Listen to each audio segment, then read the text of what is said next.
स्वागत है आप सबका हमारे YouTube चैनल टुक टुक वॉइस में।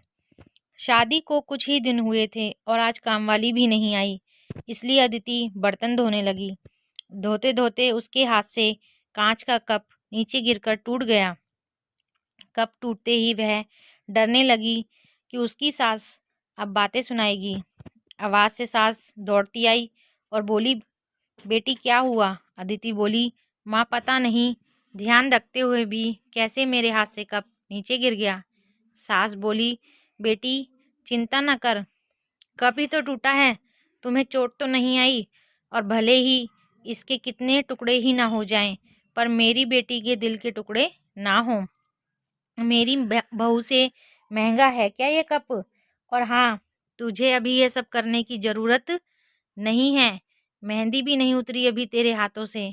अभी तुम मेरे बेटे के साथ ज़्यादा से ज़्यादा समय बिताओ और एक दूसरे को समझो। सास ने अपनी बेटी को बुलाया और कहा, ज्योति इधर आकर अपनी भाभी का ख्याल रखो, अभी इस घर में नई नई आई है। ज्योति ने कहा, हाँ माँ। सास फिर बहू से बोली, शुरू में तुम मुझे अपनी माँ ही समझना, मुझे भी तुम्हारा दिल जीतना है, सास बनकर नहीं, माँ बनकर। देखते देखते अदिति की आंखों में खुशी के आंसू आ गए और सास के पैरों में गिरकर बोली, मैंने एक माँ छोड़ी तो दूसरी नई माँ पाई, बल्कि आप मेरी माँ से भी ज़्यादा ममता मेरे लिए रखती हो। यदि घर में यह कप टूट जाता तो माँ भी दो बात कहे बिना नहीं रहती। रात को अदिति की नींद ही उड़ गई। रह रहकर शाम की घटना याद आ रही थी। सास के बारे में उसकी जो सोच थी, उसके विपरीत सास का व्यवहार पाया। उसका भी कसूर नहीं था ऐसा सोचना, क्योंकि उसने लोगों के मुंह से बुरी सास के बारे में ही सुना था। अदिति अपने अतीत में खो गई। उसे फिर याद आया कि कुछ साल पहले उसके इकलौते भाई की शादी हुई थी।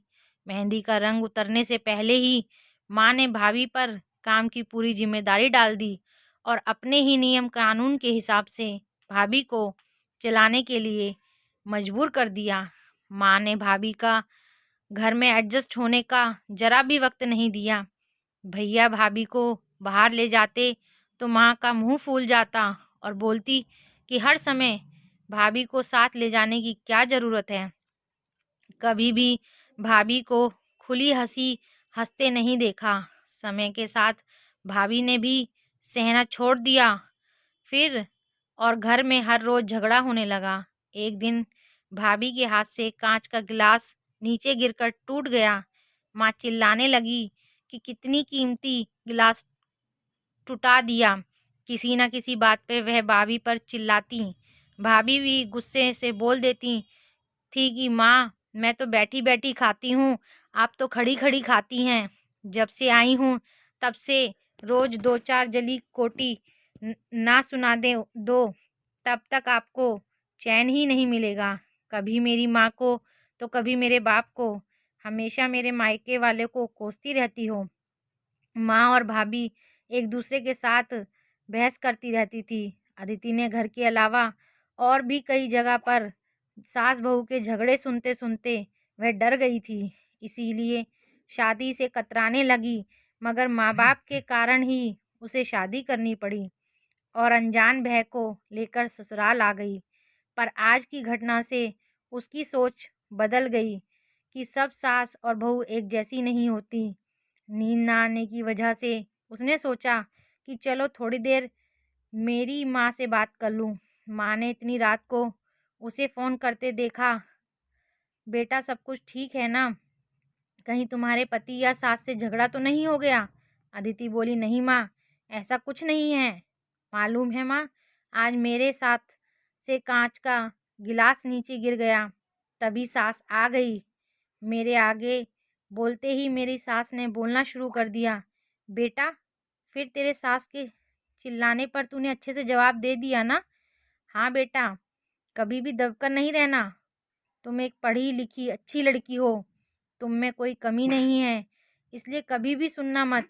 तभी इस बात को काटते अदिति बोली, माँ अब बस करो, मैं अपनी दूसरी माँ के खिलाफ कुछ नहीं सुन सकती।